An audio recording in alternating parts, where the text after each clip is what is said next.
Untuk membuktikan bahwa kulit ayam lebih keren untuk dikenakan, Rubah Putih membantai semua ibu di desa semalam suntuk. Lalu ia memilih 2 kulit ayam terbaik. Kemudian ia mencari kakek terbaik di desa yang ahli dalam mengolah kulit. Ia menawarkan sekotak penuh permata sebagai imbalan, untuk meminta kakek itu mengganti kulitnya. Namun, kakek itu langsung melihat niat buruk Rubah Putih. Mengganti kulit hanyalah kedok. Niat sebenarnya adalah menyamar sebagai ayam hutan. Ini adalah tindakan yang melawan takdir. Jika berhasil, tidak apa-apa. Tetapi jika gagal, kakek itu juga akan ikut celaka. Dan yang paling penting, untuk mengganti kulit, ia harus menguliti dirinya sendiri terlebih dahulu. Melihat kakek itu ragu-ragu, Rubah Putih langsung menunjukkan wujud aslinya. Ia mengancam akan membunuh seluruh keluarga kakek. Terpaksa, kakek itu setuju. Tetapi ia mengajukan satu syarat. Ia meminta Rubah Putih bersumpah, apapun hasilnya, ia tidak boleh mengganggu keluarga Chen.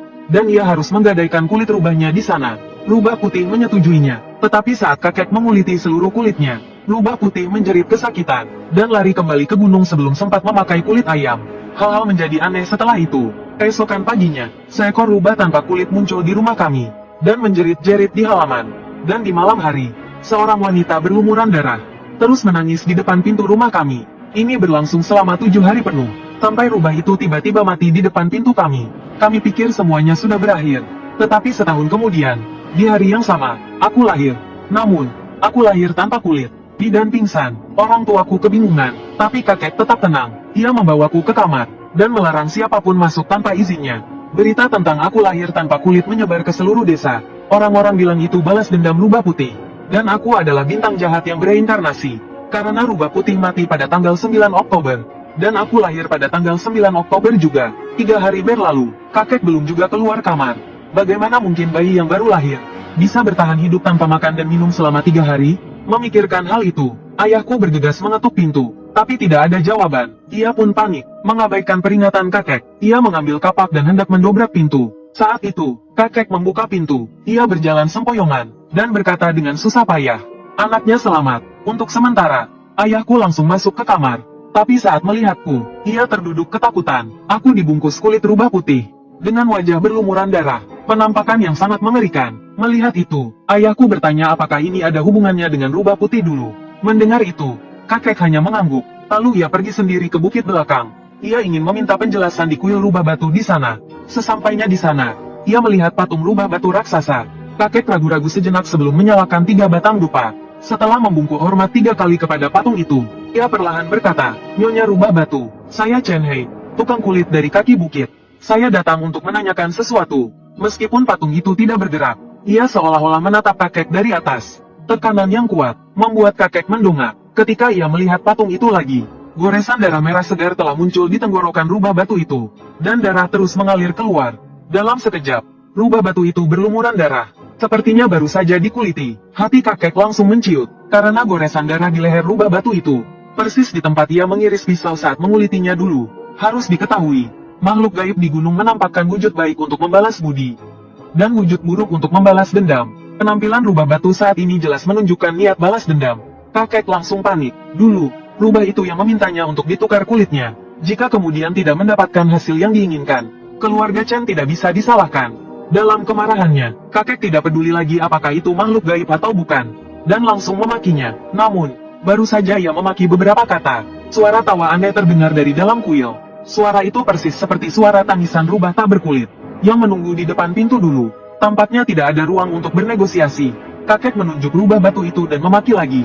"Beraninya kau memperlakukanku seperti ini, hanya karena kau makhluk gaib? Tunggu saja, keluarga Chen bukan keluarga yang bisa diremehkan." Kakek meninggalkan kata-kata keras itu, dan terhuyung-huyung pulang. Hal pertama yang ia lakukan setelah sampai di rumah adalah membagi separuh hartanya kepada ayahku, dan menyuruhnya membawa ibu pergi jauh, mengganti nama dan menyembunyikan identitas mereka. Ayahku tentu saja tidak setuju, tetapi kakek mengatakan ia akan mempertaruhkan nyawanya bersamaku. Tidak semua orang dari keluarga Chen bisa mati bersama. Akhirnya, ayahku terpaksa membawa ibu pergi merantau. Setelah mereka meninggalkan desa, kakek menggendongku masuk ke rumah leluhur. Ia mengeluarkan tablet leluhur. Leluhur tukang kulit yang disembah keluarga Chen kami adalah Bigan, Perdana Menteri Dinasti Sang. Kakek menatap tablet itu dengan ragu-ragu untuk waktu yang lama. Lalu ia menggigit giginya dan membalik tablet itu di alasnya. Kemudian ia mengambil pisau pengulit, dan memotong jari telunjuk kirinya. Sambil mengangkat jari berdarah itu, ia membungkuk ke tablet dan berkata, "Cicitmu yang tidak berbakti, Chen Hei, kini menghadapi bencana besar, dan terpaksa menyembah leluhurku lagi. Tidak mengeluh atas bencana, tidak membenci atas musibah. Setelah kakek membungkuk beberapa kali, semburan api tiba-tiba muncul dari bawah tablet leluhur. Tiba-tiba muncul api setinggi lebih dari 30 cm. Tapi kakek berlutut, tak berani bergerak. Dia baru berani mengangkat kepalanya setelah api padam. Saat itu, tablet leluhur sudah hancur. Yang tersisa hanyalah arang yang masih membara di atas meja altar. Melihat itu, mata kakek langsung memerah. Sambil menangis dan bersujud, dia berkata, "Leluhur agung, keluarga Chen telah memujamu selama beberapa generasi. Sekarang hanya tersisa satu penerus. Mohon belas kasihanmu, leluhur agung." Sebenarnya, pengrajin kulit memiliki dua leluhur, yang baik dan yang jahat. Leluhur keluarga Chen pernah memberi peringatan, jangan menyembah leluhur jahat. Tapi sekarang, kemampuan yang diturunkan Sihu, hanya bisa mencegahku mati untuk sementara, tapi tidak bisa menyelamatkan nyawaku. Jadi, kakek hanya bisa menyembah leluhur jahat untuk memperjuangkan hidupku. Tapi leluhur jahat menolak menerima kakek. Tanpa daya, dia hanya bisa terus bersujud.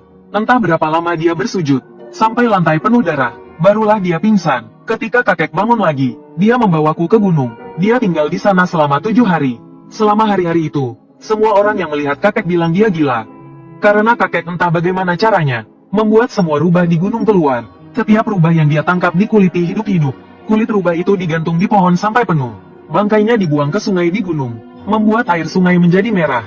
Tidak ada yang tahu mengapa kakek melakukan itu. Yang mereka tahu, ketika dia turun gunung bersamaku, kulit baru mulai tumbuh di tubuhku. Tapi warnanya sangat pucat, tidak normal, seperti mayat. Karena itu, orang-orang di desa bilang kulitku, bukanlah kulitku sendiri, melainkan kakek memakaikanku kulit mayat. Tentang hal itu, kakek tidak membantah. Dia hanya menyuruhku selalu membawa payung saat keluar rumah, agar tidak terkena sinar matahari. Tapi suatu hari aku lupa membawa payung saat keluar. Belum jauh aku berjalan, kulitku yang terpapar sinar matahari terasa seperti terbakar, sangat sakit. Kulitku bengkak dan merah selama beberapa hari. Sejak saat itu, aku mulai percaya omongan orang desa. Aku pun bertanya pada kakek, apakah kulitku benar-benar kulit mayat? Tapi kakek tidak menjawabku secara langsung. Dia malah menceritakan tentang saat dia meminta pertolongan pada leluhur jahat. Meskipun dia tidak tahu mengapa leluhur jahat menolaknya. Tapi setelah kakek pingsan, leluhur itu memberitahunya bahwa aku masih bisa diselamatkan. Tapi setidaknya dia harus mempertaruhkan nyawanya 2 kali. Kakek pun mengikuti cara yang diajarkan leluhur jahat, membunuh lebih dari 100 rubah. Dia merendam kulit rubah yang ditinggalkan Sihu dengan darah jantung rubah-rubah itu. Lalu dia menguliti lapisan terdalam, membran kulit Sihu dan menempelkannya ke tubuhku. Kedengarannya mudah, tapi kenyataannya sulit. Hanya pengrajin kulit terbaik yang bisa menguliti membran itu. Bahkan jika bisa dikuliti, jika salah mengiris sekali saja, aku tidak akan tertolong lagi. Kakek juga kehilangan 1 jari. Untuk menguliti dengan sempurna, tidak hanya butuh keahlian, tapi juga keberuntungan. Itulah pertaruhan nyawa yang pertama. Pertaruhan nyawa yang kedua terjadi saat ulang tahunku yang ke-12. Karena kulitku yang dikuliti rubah batu itu masih ada padanya, jadi di hari ulang tahunku yang ke-12, dia pasti akan datang menemuiku lagi. Jika kakek berhasil membujuknya untuk mengembalikan kulitku, kutukan seumur hidupku akan berakhir. Tapi jika rubah batu itu marah dan ingin membunuhku saat itu juga, kakek hanya bisa bertarung mati-matian. Jadi pertaruhan nyawa yang kedua ini jauh lebih berbahaya. Mendengar itu, aku tak bisa menahan diri untuk berkomentar. Apa leluhur kita takut pada rubah itu? Kakek ketakutan dan cepat-cepat menutup mulutku. Melarangku bicara sembarangan, takut leluhur akan marah. Tak terasa, hari ulang tahunku yang ke-12 tiba. Kakek memasak banyak makanan untuk menguatkan hatiku. Malam harinya, ia sengaja memindahkan tempat tidurku, dan menyalakan lilin putih di kepala tempat tidur sebelum aku tidur. Seharusnya, karena tahu rubah itu akan datang, aku tidak bisa tidur. Tapi tak lama kemudian, aku tertidur. Namun, tengah malam, aku merasa ada yang menyentuh kakiku. Saat kubuka mata, kulihat seorang wanita duduk di ujung tempat tidur, membungkuk dan meraba sesuatu. Sepertinya menyadari tatapanku. Dia tiba-tiba mendongak menatapku. Rambut yang menutupi wajahnya tersibak, menampakkan wajah yang berlumuran darah. Wanita itu ternyata tidak berkulit. Aku bahkan tidak bisa berteriak. Tubuhku seperti lumpuh, tidak bisa bergerak. Aku hanya bisa menatapnya, merangkak naik ke tempat tidur, sampai wajahnya menempel di wajahku. Menatapku lekat-lekat, seperti sedang melihat sesuatu yang dulunya miliknya, atau seperti sedang memikirkan sesuatu. Tapi sambil menatapku, wanita itu tiba-tiba menangkuk wajahku, dan mencium bibirku. Kurasakan cairan dingin berbau darah, langsung mengalir ke mulutku. Aku ingin muntah tapi tidak bisa. Seluruh tubuhku menggigil kedinginan, tapi wanita itu tampak baik-baik saja. Dia langsung melompat dari tempat tidur, lalu membungkuk dan mengambil sesuatu dari lantai. Aku menoleh tanpa sadar, dan melihat dia memegang sesuatu yang seukuran denganku. seperti boneka kain. Sepertinya menyadari tatapanku, wanita itu tiba-tiba mengangkat benda itu. Kuperhatikan baik-baik, ternyata itu adalah kulit manusia yang diisi jerami. Meskipun lubang-lubang di kulit itu dipenuhi jerami kering, aku bisa melihat, wajah di kulit itu hampir identik denganku. Aku tak punya banyak waktu untuk berpikir. Wanita itu tersenyum jahat padaku, lalu meraih tanganku, dan menggigit ujung jariku. Dia menekannya di tengah dahi kulit manusia itu. Namun saat itu, kakek tiba-tiba masuk dan berteriak, "Hentikan!" Tapi sudah terlambat, saat jariku menyentuh kulit manusia itu. Rasa dingin yang menusuk tulang menyebar ke seluruh tubuhku. Melihat tujuannya tercapai, wanita itu mengambil kulit manusia itu dan melompat keluar jendela. Kakek melihatnya dan segera mengejarnya. Dia mengejarnya sampai fajar dan baru kembali. Tanpa sempat bicara sepatah kata pun padaku. Dia berlari ke rumah leluhur untuk membakar dupa untuk leluhur kami. Setelah beberapa lama, dia keluar dengan linglung. Aku segera bertanya apa yang terjadi. Tapi kakek hanya menyuruhku untuk tidak khawatir. Mengatakan bahwa selama dia ada, aku tidak akan terluka. Dia juga mengatakan bahwa rubah itu terlalu jahat, berniat menggunakan kulitku untuk mencelakaiku. Tadi malam, setelah dia meneteskan darahku ke kulitku, kulit itu akan menghantuiku seperti hantu, sampai benar-benar merasuki tubuhku. Tapi kakek baru saja bertanya pada leluhur kami, dan dia mengatakan ini kabar baik sekaligus kabar buruk. Karena jika aku ingin menyingkirkan rubah batu itu, aku harus mendapatkan kembali kulitku.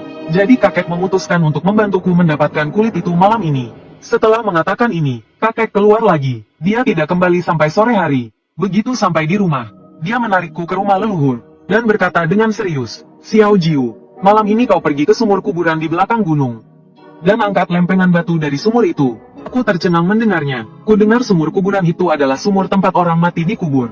Bertahun-tahun yang lalu, seorang wanita cantik di desa dituduh selingkuh, dan tidak tahan dengan gosip di desa. Dia bunuh diri dengan melompat ke dalam sumur. Kemudian kasus ini dibalikkan, dan penduduk desa bermaksud mengangkat jenazahnya untuk dimakamkan dengan layak. Tapi kait besi yang diturunkan tidak bisa menyentuh tubuhnya. Saat itu, ada yang bilang jenazah di dalam sumur menganggap semua orang kotor, dan sengaja menghindari kaitnya. Untuk mengeluarkan jenazahnya, seseorang harus turun dan mengikat tali ke tubuhnya. Tapi tidak ada yang berani melakukan hal seperti itu. Mereka hanya bisa meminta bantuan dukun pemakaman. Tapi setelah melihatnya, dukun itu berkata bahwa dendam jenazah itu terlalu kuat. Dia bisa membunuh orang bahkan tanpa keluar dari sumur. Jika dia keluar, akan lebih buruk lagi. Jadi mereka harus segera menutupnya dengan batu putih. Penduduk desa segera melakukannya. Mereka menutup mulut sumur dengan lempengan batu biru, dan membuat gundukan kuburan di atasnya. Sejak itu, tempat itu disebut sumur kuburan. Kakek menyuruhku menggali kuburan hantu. Ini bukan lelucon. Melihat kepanikanku, kakek segera menghiburku untuk tidak takut. Mengatakan bahwa dengan perlindungan leluhur, tidak akan terjadi apa-apa. Hantu yang keluar dari peti mati entah untuk membalas budi atau menuntut nyawa. Aku membantunya sekali, maka dia akan berhutang budi padaku. Pada saat genting, dia bahkan bisa menyelamatkanku. Setelah mengatakan itu, kakek mengeluarkan beberapa batu yang diikat dengan tali merah dari sakunya dan memberikannya padaku. Dia berpesan, "Sebelum kau buka penutup sumur itu, ikat dulu 6 batu ini di pergelangan kakimu. Dengan pemberat ini, wanita di dalam sumur itu tidak akan bisa menarikmu. Saat dia tidak bisa berbuat apa-apa padamu, ikat tali merah di tangannya dan tarik dia keluar." Kakek moyang kita berkata, "Rubah itu pasti akan mencoba menipumu. Tapi sekarang belum waktunya. Dia tidak akan menyakitimu, hanya menipumu. Apapun yang dia katakan, jangan percaya. Lakukan saja apa yang harus kau lakukan. Kau mengerti?" Aku mengerti, tapi untuk benar-benar melakukannya, aku masih takut. Kakek melihat ketakutanku, dan mengelus kepalaku. Dia bilang akan menemaniku. Jadi, kami berdua bersiap-siap dan pergi. Tapi sebelum sampai di ujung desa, kami dihentikan. Orang yang memimpin berkata, "Kakek Chen, aku tahu kau ingin menyelamatkan cucumu. Tapi kau tidak bisa membahayakan desa kita. Apa maksudmu menggali sumur kuburan itu? Apakah kau ingin mengambil mayat untuk mengganti kulit cucumu? Nah, pulanglah dulu." Kakek mendorongku pelan lalu berkata, "Aku mau berbuat apa? Urusanku sendiri. Tidak ada hubungannya dengan kalian." Mereka semua mulai bertengkar. Aku tahu dorongan kakek tadi. Artinya aku harus pergi ke sumur kuburan sendiri. Jadi aku menyelinap keluar desa, dan berlari ke tanah kosong. Aku segera melihat kuburan yang telah digali kakek. Tapi batu penutup sumurnya masih ada. Kakek bilang aku harus membukanya sendiri. Tapi aku terlalu gugup, dan hanya berlari ke sumur. Sampai di sana, batu penutupnya entah bagaimana menghilang. Aku tidak terlalu peduli. Aku tetap mengikuti perintah kakek, dan mengikat batu pemberat di pergelangan kakiku. Lalu aku berpegangan di tepi sumur, dan memanggil Zimu ke dalam sumur. Itu nama hantu air wanita itu. Tapi setelah memanggil beberapa kali, hanya ada gema dari dalam sumur. Tidak ada jawaban, dan tanpa ku sadari, separuh tubuhku sudah masuk ke dalam sumur. Kepalaku sudah masuk ke lubang sumur. Saat aku tersadar dan hendak mundur, ku dengar kakek berkata dari belakang, "Jangan takut, terus panggil." Mendengar itu, aku menoleh ke belakang, dan melihat ekor rubah mencuat dari samping sepatu kakek. Aku langsung merinding. Mungkinkah itu bukan kakek, tapi rubah yang ingin menyakitiku? Tapi jika itu rubah, bukankah seharusnya dia mencegahku menyelamatkan hantu air? Kenapa dia malah menyuruhku memanggilnya? Tapi aku tidak punya waktu untuk berpikir. Suara kakek terdengar lagi dari belakang. "Cepat panggil, kau harus memanggilnya keluar. Tidak ada yang bisa menyelamatkanmu." Mendengar itu, aku hanya bisa mengeraskan hati dan melanjutkan. Tapi hanya dalam sekejap mata, air sumur di bawah sudah naik. Hampir setinggi bibir sumur, dengan udara dingin yang terus keluar dari air. Aku hanya merasakan kedua tanganku membeku karena kedinginan. Melihat situasi menjadi semakin aneh, aku segera mendorong bibir sumur dengan tanganku dan ingin berdiri untuk melarikan diri. Tapi saat itu, dua tangan tiba-tiba muncul dari sumur, dan meraih pergelangan tanganku, menyeretku ke dalam sumur, dan kekuatannya luar biasa. Aku tidak bisa melawannya, namun, tepat ketika aku berpikir aku akan diseret ke dalam sumur, kedua kakiku seperti dipegang oleh seseorang, menahanku di tempat. Ternyata batu penekan yang kakekku suruh ikatkan di kakiku berfungsi, tapi sayangnya situasinya masih belum optimis. Hanya dalam sekejap mata, aku merasa seperti akan terkoyak. Kulit di tanganku seperti ditarik ke bawah seperti sarung tangan. Segera rasa sakit yang hebat itu menjalar ke seluruh tubuhku. Rasanya seperti kulitku sedang dikupas ke bawah. Apakah ada seseorang di dalam sumur yang ingin mengulitiku? Pantas saja ketika aku datang, batu penutup sumur sudah didorong terbuka. Ada sesuatu yang bersembunyi di dalam sumur lebih awal untuk mengulitiku. Kakek belum datang, tanganku ditarik oleh sesuatu, dan ada seekor rubah mengawasiku di belakang. Apakah ada jalan lain selain menunggu kematian? Tapi tepat ketika aku menutup mata dan menunggu kematian, sepertinya seseorang berenang keluar dari sumur. Hanya dengan satu raungan, tangan yang memegangku langsung terlepas. Saat itu, batu penekan akhirnya sepenuhnya berfungsi, dan menarikku kembali ke tanah. Aku terengah-engah, sambil melihat ke dalam sumur. Aku melihat tetesan air putih memancar ke atas. Sepertinya ada seseorang yang berkelahi di bawah air. Pada saat yang sama, rubah yang mengawasiku menghilang entah kemana. Melihat ini, hanya ada satu pikiran di kepalaku, lari pulang. Tapi begitu aku sampai di rumah, aku mendengar suara rubah lagi dari belakang. Suaranya sangat melengking dan tajam, seolah-olah akan menerobos masuk ke dalam rumah dan mengulitiku. Aku sangat ketakutan sampai tidak bisa bernapas, dan pingsan. Ketika aku bangun lagi, hari sudah siang. Pada saat yang sama, terdengar ketukan cepat di pintu. Aku pikir itu kakek, jadi aku bergegas untuk membuka pintu. Ternyata itu kepala desa dengan wajah cemas.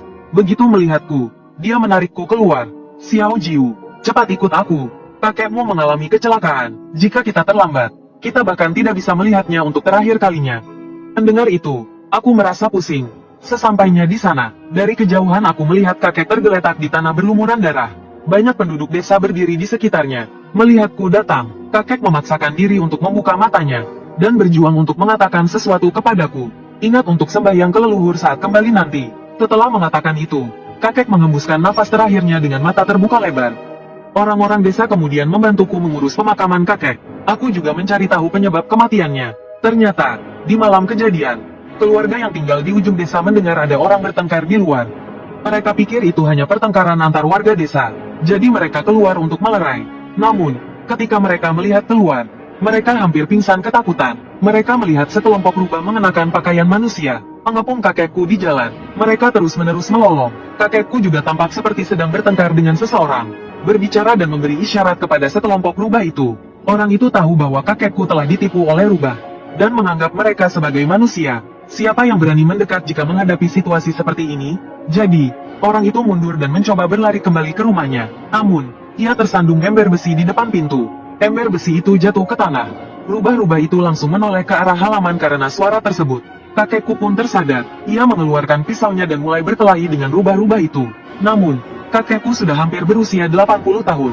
Dan keahliannya tidak seperti dulu lagi. Perjalanannya kali ini juga tanpa persiapan yang matang. Mana mungkin ia bisa melawan sekelompok rubah. Tak lama kemudian, ia digigit hingga berlumuran darah dan roboh. Setelah mengetahui kejadiannya, aku mengikuti pesan kakek. Aku kembali ke rumah leluhur dan memberikan dupa kepada leluhur. Lalu, aku meniru kakek dengan bersujud di depan tablet leluhur. Aku terus-menerus mengucapkan, murid Chen Jiu memberi hormat kepada leluhur. Namun, setelah bersujud cukup lama, tablet leluhur tetap tidak bergeming. Aku teringat kakek yang dulu bersujud, sampai berlumuran darah. Aku pun menjadi marah. Aku berdiri dan menunjuk tablet leluhur sambil memaki. "Leluhur macam apa kau ini? Keluarga Chen menghormatimu, tapi kau tidak melindungi keturunanmu. Sekarang keturunanmu dalam bahaya, kau malah berdiam diri, kau bahkan tidak muncul. Lebih baik aku menyembah hantu saja. Aku semakin marah, lalu aku meraih tablet leluhur dan membantingnya hingga hancur. 4 pemujaan leluhur juga kuhancurkan. Setelah lelah menghancurkan, aku duduk di rumah leluhur. Namun, tak lama kemudian, aku melihat dari bawah celah pintu rumah leluhur, muncul genangan darah merah pekat. Ini pertanda rubah batu datang. Melihat situasi yang buruk, aku segera berdiri dan mencari sesuatu. Bagaimanapun, memegang senjata, lebih baik daripada tangan kosong saat melawan rubah. Tetapi, rumah leluhur sudah kuhancurkan. Mana mungkin ada senjata yang cocok. Dengan susah payah aku mengambil kaki meja. Namun, pintu rumah leluhur sudah terbuka sedikit. Aku melihat mata bulat rubah. Menatapku tajam, merinding rasanya. Entah dapat keberanian dari mana. Aku melangkah maju dan menahan pintu. Namun, aku mendengar suara ambang pintu dibongkar dari luar. Tak lama kemudian, aku mendengar suara gedebuk. Sepertinya seseorang telah mencopot ambang pintu, dan melemparnya ke samping. Ambang pintu itu hilang. Pasti ada celah selebar 2 jari antara pintu dan lantai. Apakah rubah itu akan menyelinap masuk dari bawah pintu? Tapi saat aku melihat ke bawah, aku melihat selembar kulit manusia kekuningan dengan cepat menyelinap masuk, melalui celah di bawah pintu. Sebelum aku sempat bereaksi, kulit itu mengembang seperti balon. Dengan cepat membentuk sosok manusia normal, yang langsung mendorongku. Kemudian, wanita tanpa kulit yang tadi mendobrak pintu masuk. Dan di bawah sinar bulan, ia juga memancarkan bayangan rubah. Ia hanya mengayunkan tangannya sedikit, dan aku terlempar ke udara, lalu menabrak dinding dengan keras. Habislah aku, kakek sudah pergi, tidak ada yang bisa menyelamatkanku. Aku tidak berani membayangkan apa yang akan terjadi padaku jika jatuh ke tangannya. Bagaimana nasibku nanti? Tapi saat aku menutup mata dan menunggu ajal, tiba-tiba terdengar 2 suara busur panah ditarik dari dinding rumah leluhur. Kemudian 2 hembusan angin kencang melesat melewati telingaku, disusul dengan suara dinding yang runtuh. Pada saat yang sama, terdengar jeritan rubah batu. Saat aku membuka mata, wanita itu telah menghilang tanpa jejak. Yang tersisa hanyalah 2 anak panah berlumuran darah yang menancap di dinding. Melihat itu, aku hendak memeriksanya, tapi tiba-tiba muncul seseorang di dalam ruangan. Orang itu mencabut anak panah dengan jari kelingkingnya, mendekatkannya ke hidung dan mengendusnya. Lalu bergumam, masih kurang kejam, kalau sedikit lebih lambat, aku bisa langsung membunuhnya. Mendengar itu, aku bertanya dengan gemetar, siapa kau? Akulah leluhurmu yang selalu kau remehkan. Dan tidak kau lihat, orang itu berbalik menghadapku, matanya memancarkan aura dingin yang tajam. Aku terkejut, lalu buru-buru bertanya, apakah kau kakek leluhur? Orang itu terkekeh, benar, akulah leluhurmu. Hanzong, mati aku baru saja menghancurkan tablet leluhurnya, dan mengumpatnya, tidak ada gunanya mengelak sekarang. Jadi aku langsung berlutut dan bersujud kepada Hanzong. Cucu Chen Jiu memberi hormat kepada leluhur. Hanzong tertawa, kau cukup pintar juga, kau tahu leluhurmu suka yang begini. Sebenarnya, ini bukan salahmu. Kita memang tidak punya kemampuan untuk melawan rubah itu. Mendengar itu, aku tanpa sadar melihat keluar. Di luar, selain pecahan kaca di mana-mana, juga ada jejak darah. Sepertinya anak panah Hanzong melukai rubah batu itu, tapi tidak membunuhnya. Hanzong sepertinya mengerti pikiranku. Dia berkata sambil tersenyum, tak perlu dilihat, rubah itu terluka parah, dan tidak akan mengganggumu selama 7 hari. Soal kau membanting tabletku tadi, lupakan saja, aku tidak menyalahkanmu karena meremehkanku. Lagi pula, aku hanyalah hantu tua yang sudah hidup selama bertahun-tahun. Aku bahkan bukan dewa, bagaimana mungkin aku bisa melawan rubah itu? Aku pernah mengabdi di bawah Kaisar Hongwu, dan menguliti manusia seumur hidupku. Aku juga mewariskan keahlian menguliti manusia. Itulah sebabnya para penyamak kulit menghormatiku sebagai leluhur jahat. Namun, menguliti manusia bukanlah jalan yang benar. Setelah dinasti Ming runtuh, keahlian ini tidak lagi digunakan siapapun. Aku tidak memiliki keturunan, jadi aku tidak bisa menjadi dewa. Tentu saja aku tidak punya kekuatan besar. Aku tidak bisa dibandingkan dengan Bigan. Itulah mengapa aku tidak berani melawan rubah itu secara langsung. Hanzong menatapku saat mengatakan ini. Aku akhirnya mengerti mengapa dia tidak pernah turun tangan. Lalu aku berkata dengan sungguh-sungguh, aku tidak kenal Bigan. Aku hanya mengenal leluhur. Aku tulus mengatakannya, Bigan memang dewa sejati di surga, tapi dia terlalu jauh dariku, dan tidak bisa menyelamatkanku. Meskipun Hanzong hanya hantu, dan tidak memiliki kekuatan untuk melawan rubah batu, dia berusaha keras membantuku. Aku merasa sangat malu karena telah membanting tabletnya. Mendengar itu, Hanzong tertawa lagi. Kau anak yang licik, tapi aku suka pujianmu. Kau ingin tahu mengapa kakekmu tidak meminta bantuan Bigan, tapi malah menyembahku. Leluhur jahat ini, itu karena para dewa di surga terlalu jauh dari dunia manusia. Dia tidak pernah melihat Bigan seumur hidupnya, tapi dia pernah melihatku sekali saat kecil. Kurasa karena itulah, dia menyembahku sebagai leluhurnya. Karena kakekmu menyembahku, aku merasa berkewajiban untuk membantumu. Itulah mengapa aku nekat melawan rubah itu.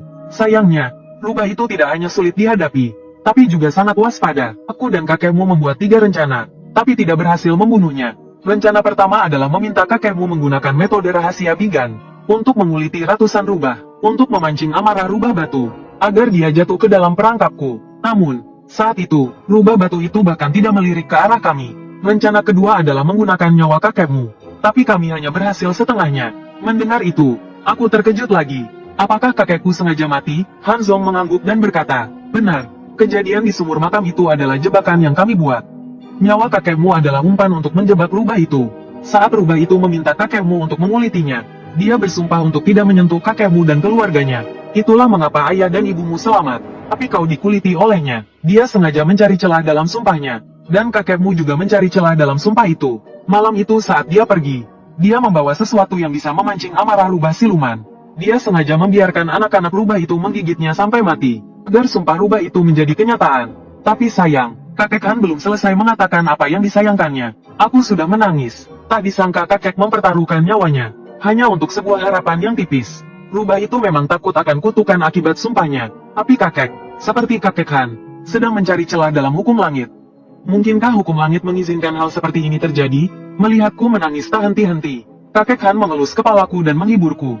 Jangan menangis, nak, kita tidak punya kemampuan untuk melawannya, jadi kita harus mempertaruhkan nyawa kita. Kita tidak bisa tinggal diam. Kakekmu hebat, kamu juga harus punya semangat juang. Meskipun kita tidak bisa mengalahkan rubah itu, kita harus menghancurkan kultivasinya selama ratusan tahun. Kalau tidak, bukan hanya kakekmu yang mati sia-sia, aku juga tidak akan terima. Mendengar itu, saat aku melihat kakek Han lagi, tiba-tiba aku merasa kakek telah kembali. Saat ini, sosok mereka berdua, seolah-olah tumpang tindih. Secara spontan, aku memanggilnya, kakek. Kakek Han tertegun sejenak, lalu tertawa terbahak-bahak. Bagus, bagus, bagus. Tak disangka, Paman Pa tidak punya keturunan saat hidup. Tapi setelah mati, dia punya cucu, Xiao Jiu. Panggilan kakek darimu ini ku terima. Mulai sekarang, kita kakek cucu akan hidup dan mati bersama. Mendengar itu, aku segera berlutut dan memberi hormat kepada kakek Han. Aku menganggapnya sebagai kakek angkatku. Kakek Han menarik tanganku, dan menyuruhku duduk di sebelahnya. Xiao Jiu, tadi aku bilang sayang, karena aku dan kakekmu sudah membuat jebakan. Menunggu rubah itu datang mencarimu, lalu menembaknya dengan panah tersembunyi. Tapi rubah itu sangat licik. Jelas dia ingin menangkapmu, tapi dia tidak mau masuk sendiri. Makanya kedua panahku tidak bisa membunuhnya. Untuk menangkapnya lagi, kita perlu rencana jangka panjang.